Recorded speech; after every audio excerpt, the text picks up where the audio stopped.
Welcome to Walk That Talk. I'm your host, Brian Walker. I got one of the most influential financial literature women on deck in Fort Myers. Clap it up for Miss Ray. A. That's how we're going to do it today. Yes. So Ray, tell me a little bit about yourself, man. What do you do? Cool. So I graduated from Dunbar High School. I've lived in this area all my life. I was a basketball player for Dunbar High School. Woo woo! Got that ring on deck. Oh, for real? Yeah, that's part of that team. What you played? What position? I think it's power forward. That's what we were saying. She don't even know. I was strong. No, I mean like 4 or 5. Sometimes it was 5. Oh, so you was? I was strong. I am strong. Nice. And then I graduated from Dunbar High School and I went to college at Colgate University in upstate New York. And I did a lot of businesses there. So I took an entrepreneurship program. I sat with millionaires. I learned a lot. Beautiful. I got my feelings hurt a lot.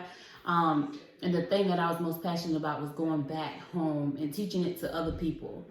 And working on my own financial position and say, I want to be better than, not better than, but I want to take what I have learned and actually live through that so that I can build that generational wealth that we talk about as something that's cloudy and not feasible. Yeah. But it's actually right there in front of us. It just takes sometimes self-love, it's sometimes self-control. Exactly. So if we can combine the two, right? Aspirations, self-control, and create self-love, I think that we can transpire it to be something really, really beautiful. Right. And I know you'll definitely get into it a little bit more. I'm so excited for this interview. Y'all have no clue. I want to dedicate this part of the interview towards college students. You're obviously a very successful college student in your own right. Right. Because you sat down with the millionaires, you sat down with different influencers. Right. But a lot of people tend to glorify, the parties, the drinking in college. But what is the downside of college? The work ethic that you need in order to walk that stage. So, anybody that went to Colgate, y'all can attest to this. I don't party. I didn't party in college. I'm gonna be very honest. I was an athlete.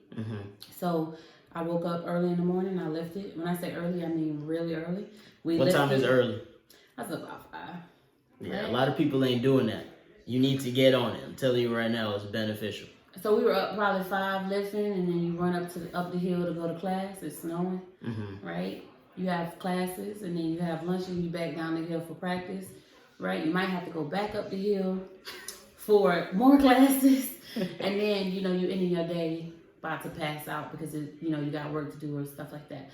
So I didn't party, and my friends will tell you I didn't party. I love to travel, so when I had the free time and the funds to do so, I traveled, but I was a varsity athlete for a D1 team.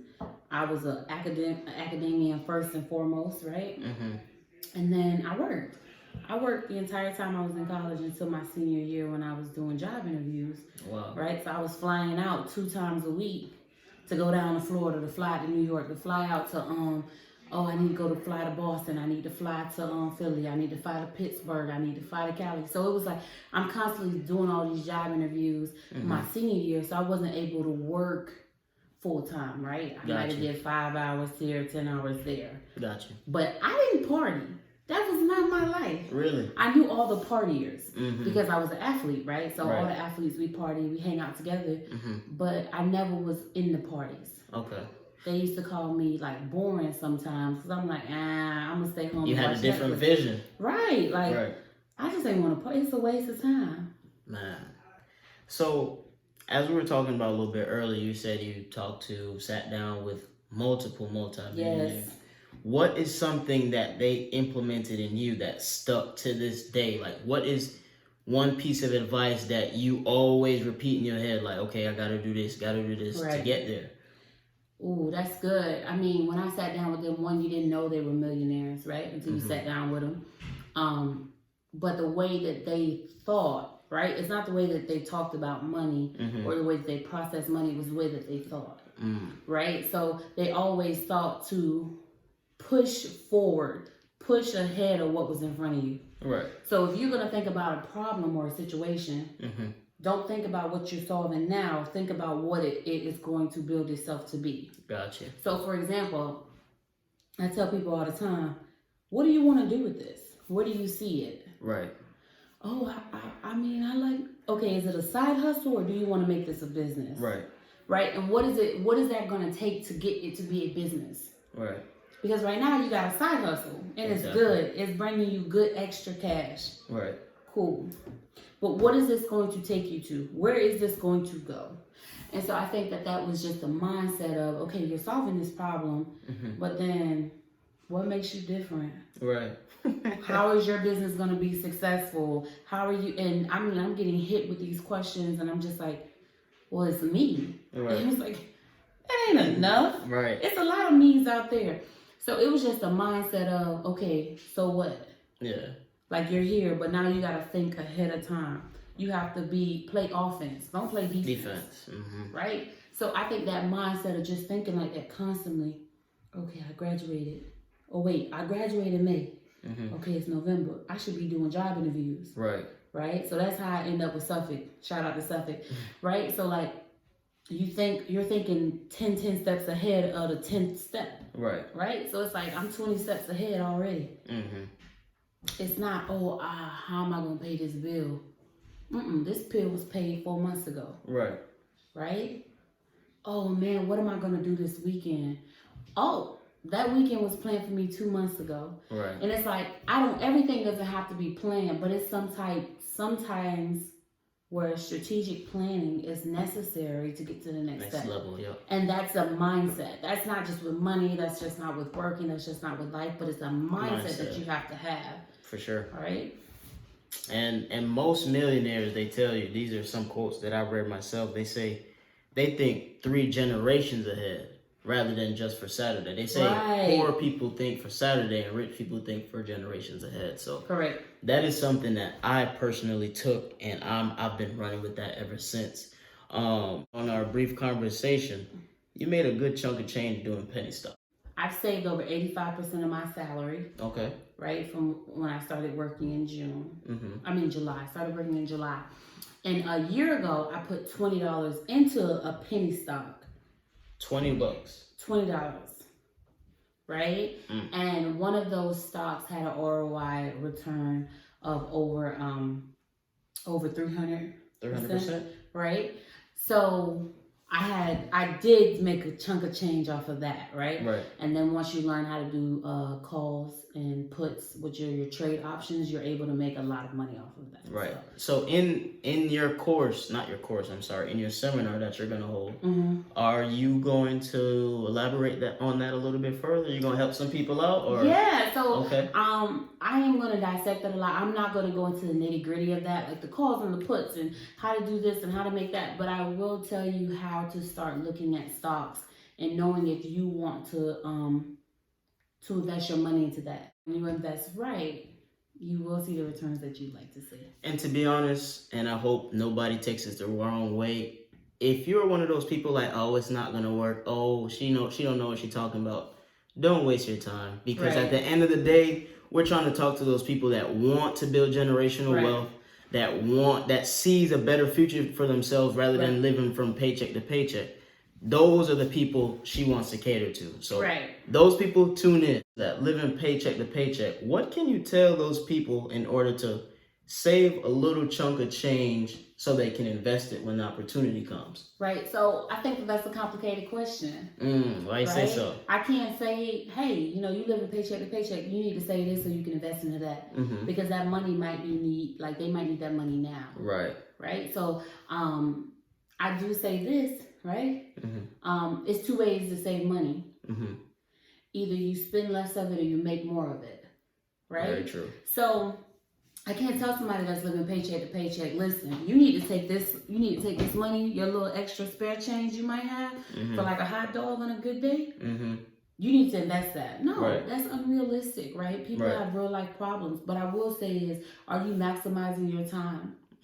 Right? Are you maximizing your output? That's the key there. Do you make cupcakes? Do you do hair? Are you an esthetician? Are you, do you do nails? For sure. Do you offer to take somebody trash out on Thursdays for $5 a week? Right? Like, are we maximizing our output? Because then you can say, okay, well, you know what? I tutor. I tutor twice a week, and that's $40 extra. Mm-hmm. Oh, okay, that's good. So now that money, take half of that and put it towards something, right? Whether it's an insurance plan, whether it's a 401k, a mutual fund, whether it's even just a savings account, right? So it's building that conversation. I can't tell someone, oh, you make you make $40 every. I'll use an example. You make $100 a day. Oh, you need to take 20% of that and save it. Like, I can't say that to you. Everybody's if you're living different. Paycheck to paycheck, right? And I also don't want to sell this fake story to say, oh, you're going to get rich in a year. Yeah. No, I'm trying to get you to change your mindset to say, if you want to make that money, right, and you want to build that wealth, you're going to have to change your mindset. Right. And I want to give you the knowledge and the tools to do that. Understood. I'm not selling you a scheme. I'm not selling you a pyramid scheme that's going to say, look, you do what I do and I'm going to get you rich. No. You're real about it. I'm real about it. And I think that's the difference. Right. I want to give you the tools to educate yourself to make the decisions that's best for you. Exactly. So I think that's something that makes this seminar really special. Okay. I'm not selling you this get rich fast. That's not it. Right. And that's not the way. Right, it's not the way. I'm giving you community and I'm giving you the knowledge. After that, it's your job, right? You can stay connected to me, but it's your job to go and make that garden blossom. Right. Where do you see Fort Myers in the next 10 years? If we're going the route that we're going right now, trying to change the community in regards to financial literature, I'm not sure. Are you into real estate at all? Yeah. Okay. That's So really building amazing. Right. and such things like that. Can we, because everybody wants to get out of Fort Myers and we talked about this. Right. Everybody wants to leave, but nobody wants to help build a community. So well, I wouldn't say that nobody wants to help build the community, right? I think it's pockets of that, but I think that a lot of people sometimes miss the value that's in Fort Myers, that's in the Dunbar or in the local community, right? Very true. There's a lot of talent, there's a lot of money, right? For sure. And there's a lot of people that are smart. They just lack resources. And when I say access to resources, that can also be a type of education. Right. Right? Like, what is the best way to go buy a home? Right. What is the best way to flip that home? What is the best way to have a 401k or to have a mutual fund or to say, you know what, I'm going to use Acorn and to know what stocks you should be looking for, right? For sure. Google only gets you so far. Right. To where you need someone to expand that realm for you. Right. So when I think about Fort Myers, I think about it as a special place. It's home, but you also see some of the most creative, talented, trust me, passionate people, right? And so that's what I like to believe in. I don't like to, it's okay to say, hey, I need to get away from Fort Myers. I got away from Fort Myers when I went to college, right? But then I came back because I had someone open my eyes to see, okay, there's life beyond Fort Myers. Yeah. But Fort Myers can experience that too. No, for sure. So in terms of Fort Myers, I've been looking at a lot of, the rent's going up, which means the property value is going up, right? So that means gentrification is going to happen, and it's happening in pockets already, right? So we know that the real estate is marketable. We know that we have seen an increase of about 18% of increase in population since 2010, right? Okay. So we feel that our roads are getting more crowded, right? So it's kind of like, this is a place of boom, and the Dunbar community should be a part of it. Exactly. And when boom, I mean of growth, right? And the Dunbar community should be a part about it.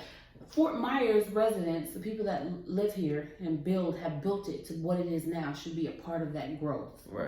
Right? We can't be stuck behind and just let things happen, right? We have to be out there and be aggressive in making it happen. Got to be on offense. Right. We got to play offense. Right? Yes. So, honestly, I think that if we can really start believing in our dreams and supporting our dreams, and when I say I mean the community, right? So the name of my event is Invest in Yourself and Invest in Your Community. If you invest in the community, it in turn invests back into you, right? And I think that sometimes we miss that. Right. So you invest in the person that's selling the cakes. You invest in the person who's selling their lashes and doing hair. You invest in the people that's going out there and supporting kids. Shout out to Jermaine Church. So, you're constantly trying to give back, right? Right. And so that's why I said the money that I make from the event, right? Even though I pay for the event by myself, right? It's going to nonprofits, right? And it's going to small businesses in the community, because at the end of the day, we have to invest into our community. Right. There has to be a sense of hope. There has to be a sense of support, right? In order for them to say, you know what? I'm not just going to sell cupcakes on Saturday no more. Yeah. I'm going to open a bakery, right? And I'm going to open one bakery. I'm going to open up another bakery. Right. You know what I mean? Franchise. Exactly. Yes, so ma'am. we can get there. Yep. That's what I believe in. I believe it too. Ray, where do you see yourself in 5 years? I know you're big into the community. I know you're... Where do you see you? Well, I'm too young to be the president. No, I'm joking. I don't want that job. That's a lot of scrutiny. I think you could do it. Honestly, from knowing you such a short time, your drive and ambition itself is just different. It's wild. Thanks. I appreciate that. And I applaud you for being this and getting to it. Like, there's people, I don't really care what people say about me personally, but for us, they're like, oh no, they don't work. They're on Section 8. They're food stamps. It's a miscommunication. Right. And they don't realize that there's two people that really want to get it and change the entire community and how we think about us. So but I also would say though, I know people that work hard every day of their life and will die poor. Very true. Right? So that's not a knock to anybody that's poor. I'm poor. Like, I was raised poor, and like, this is the first time in my life where I've actually felt like I have had any leniency financially. Right? So, but I will say there are people that work hard every day of their life and will die poor. Right? So that's not to disregard anybody's personal experience, for one. Right. For two, in 5 years, I know I see greatness and I feel greatness in my future. Oh, God is good.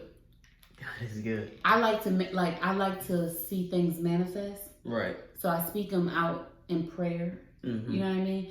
And I don't ever want to disappoint. So I rarely share my goals. My goals, my visions, right? My projections. I rarely share those because you just never know, right? Right. So because I hate to disappoint. But if I had to guess where I would be 5 years, I would say a better leader. Right? Beautiful. Like a better leader in whatever I'm doing, wherever I'm working, wherever I'm volunteering. I would say that I would want to be a better leader, a better supporter for those who were like me, they are like me. They come from where I come from. They want it. Facts. You know what I mean? And just to shout out Kobe. Yeah. It's just like having that Mamba mentality. Every day. It's like every day is a grind. Every day when you're tired, you know what I mean? It's a grind, and it's like you have to remember that people are watching you. Right. So like shout out to Cardi, right? So my girl's lost almost 70 pounds, and like she has random people reaching out to her, and I'm like, that's that Mamba mentality. That's like, you never know who's watching you. You never know who's going to inspire you. So in 5 years, all I can say is I see myself being a better leader, a better supporter for people that need help, like when I needed help. Right? So that's the only thing I can speak on for that. But greatness is coming. Right? I feel it. I feel it all over you, man. You got a beautiful aroma to you. You're going to get it. I already know. It's one way or another. Yes, ma'am. It's going to happen if the sun shines. It's gonna happen if the sun. No matter what. If the moon's shining, it's gonna happen. So yes, matter what. Listen, man, I appreciate you being on the show. It went by so quick. Yeah, it did. I'm like, yo, what else I got to ask? But that's it. I appreciate it. See you at the event. Of course. Listen, invest in yourself, invest in your community. It's happening February 22nd. Please use the name Invest in Yourself, Invest in Your Community on Eventbrite to find the ticket. The cost of the ticket is not $50. If you put in code community 2020, again, community 2020, it will give you $20 off. So the cost will actually be $28. And just come commune with us. That money that is made will go to the nonprofit Independent Butterflies, a woman's mentoring program that I love and support. Beautiful. So with that being said, I want to see y'all at the event. let's build ourselves financially. Let's build our community to be strengthened where we can support each other and just see so much greatness procreate. Amen. All right. Thank you so much. I appreciate you. We got you. Yeah.